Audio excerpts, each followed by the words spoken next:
December 29th, 1906. Things went awry in the office in my absence. I'm not sure I understand what happened. I must untie the knots of feeling in me to see if I can uncover the truth of the situation. Upon my return to work this morning, I placed the jar of blackberry preserves I brought from Manushka's farm onto Mr. Soper's desk and cleared my throat for the speech I had thought of on the train. Mr. Soper, I said, I just want to tell you that I'm grateful for this opportunity to work with you. I have always wanted to do something meaningful, and you have given me the very chance to do so. This job gives me a direction in my life that I might not otherwise have had. While I was away, I missed the office and our work and you, my employer. There my words faltered. The way Mr. Soper averted his gaze made me feel uncouth. My gift and admission seemed to affect my chief oddly. He said, yes, well, thank you. But you weren't gone so long. I've spent many years alone. He grabbed some notes and began to read, completely dismissing me and my speech. I sat at my typewriter, my face aflame. I excused myself and headed for the lavatory, where I splashed a bit of water on my cheeks and loosened my shirtwaist at the neck. When I returned, I began to type up the notes from the days I had missed. They were few and simple. I saw that Mr. Soper had not gotten very much further with the case. Later that in the day, Mr. Soper straightened his cuffs and began to put on his jacket as if he were about to leave the office. He said, without meeting my eyes, I think I have found a person who could show me where Mary Mallon lives. I had not seen this in his notes, such an important occurrence. Still not looking at me, he said, I caught sight of Mary while you were gone. She visited a place I want to return to this afternoon. I stood from my desk and quickly gathered up pencils and folio. Prudence, I want you to stay here in the office to catch up on work you missed, he said. I felt him strange and distant. Sir, I finished most of my work and would have no trouble coming with you. He seemed to look at me as though he were evaluating my character. He sighed and tapped his desk. You may come, he said, but leave the folio in the office. I don't want to be obvious. We took the trolley north to 33rd Street, where we exited and walked east. My chief stopped just outside a saloon, a beat-up front called Donovan's with spittoons on the side, walks, dank gaslights, and loud laughter and music emanating from its doors. Something about the place frightened me. I looked at Mr. Soper for explanation. He glanced at me. Then he took a deep breath and said, You're to stay close to me at all times, Prudence. Don't touch anything. Don't speak to anyone. Just stay near. Do you understand?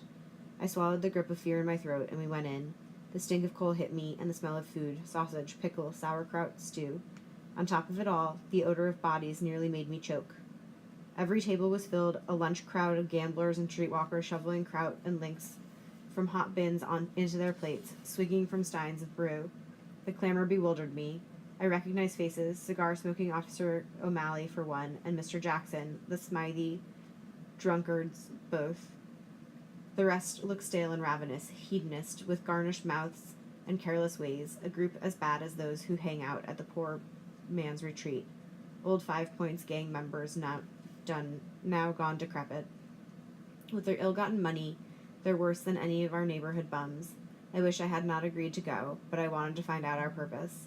I held my breath and steadied myself with my hand on Mr. Soper's arm as he led me through the boisterous crowd. He stopped at a table in the very back where sat an unshaven man with rheumy eyes. The rummy looked at Mr. Soper and nodded. I moved behind my chief, fearful of the man, yet curious, as Mr. Soper seemed to know him. My chief put several dollars on the table. Did you set up the meeting with Mary Mallon? He asked. A feeling sank in my stomach. The dirty rummy slid the dollars off the table. Aye, he said. A bribe. I had just watched my chief bribe a man. I couldn't see Mr. Soper's face, but his shoulders curved down, his head low to the table. For a moment, he didn't seem any different from the bums around him. I looked left and right. What was I doing in this dank place? What were we doing there? We had our search for Mary come to this. It was wrong. It was improper. It was immoral. I wanted to push the scene away, to deny that it was my honorable chief making such a lowly offering to such a dirty man. But there he was. Mary's coming home Wednesday night, the rummy snarled. Mr. Soper set out another few dollars. When should we come by? He asked. Aye, we'll set it up for 8. We'd be eaten around 8. The man took the bills and sold out his girl, just like a piece of chicken.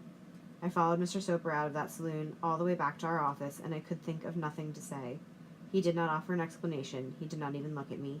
My mind rapidly tried to make up excuses for him, but none seemed right. What he had done was simply beyond my comprehension. Suddenly he seemed unpredictable to me, even questionable, a stranger. He had acted alone in the time I'd been gone, while making no notes of our common folio. I feel I don't know what happened in our office while I was away. I wonder if Mr. Soper has done this sort of thing before and has not kept record of it, to protect himself, to hide. How can I work in an office with a man who does such things? How can I trust that he will not lead me astray in some way? I wish I could speak to Marm about this, but the act has so shamed me I could not possibly do so. She would surely be upset. She might even want me to leave the job. December 31st, 1906. On this last night of the year, as I wait for Marm to return so we can attend the festivities, I feel as if a whole different girl is trying to emerge from me, like I'm about to visit one of those cocoon tea parties, cloaked in dull gray. Inside, I will reveal a silver and pink gown, and win the prize of the most beautiful butterfly. At work this evening, I watched Mr. Soper prepare for the planned meeting with Mary Mallon at her home. The lines on his face seemed deeply engraved. His darting eyes would not meet mine. We had not spoken about the incident with the rummy.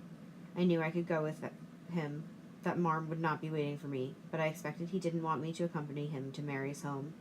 As I watched him dress in wool overcoat and leather gloves, I thought of the rummy's wicked face, and Mary Mallon with her knife raised, and it struck me. These are frightened people, foreign, dangerous even. If Mr. Soper went alone, something might happen to him, and no one would know about it. I felt my responsibility then. I stood. I didn't want to see him hurt, despite my reservations about him. When I threw my cape over my shoulders and gathered my folio, he put up his hand to stop me. I will speak to Mary alone, he said. Please, Mr. Soper, I believe I can be useful. Not tonight, Prudence. I must go myself. I'll wait outside then, in case there's an emergency, I said. He paused. She seems to be such an unpredictable woman, sir. I worried he'd continue the case without me, but I was convinced my presence might help him to stay a proper course. I wanted to make sure that Mary would agree to come peacefully this time.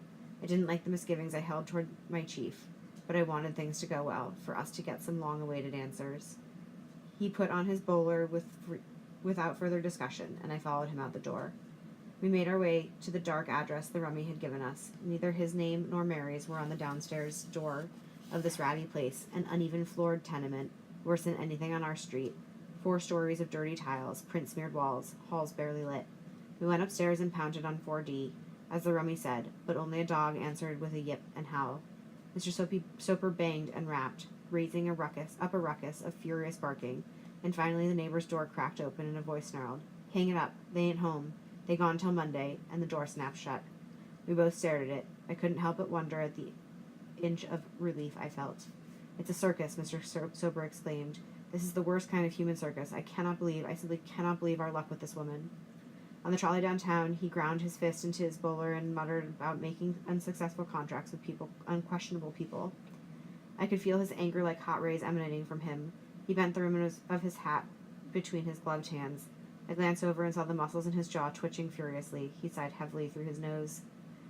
We got off the trolley and he walked me to my door as it was late. When we faced each other to bid good night, I could see the pain he held in his eyes. "This case is becoming insufferable," he said. I nodded. Mary doesn't seem to understand the importance of it," he said. I shook my head. "I want nothing more than for her to cooperate appropriately," he said.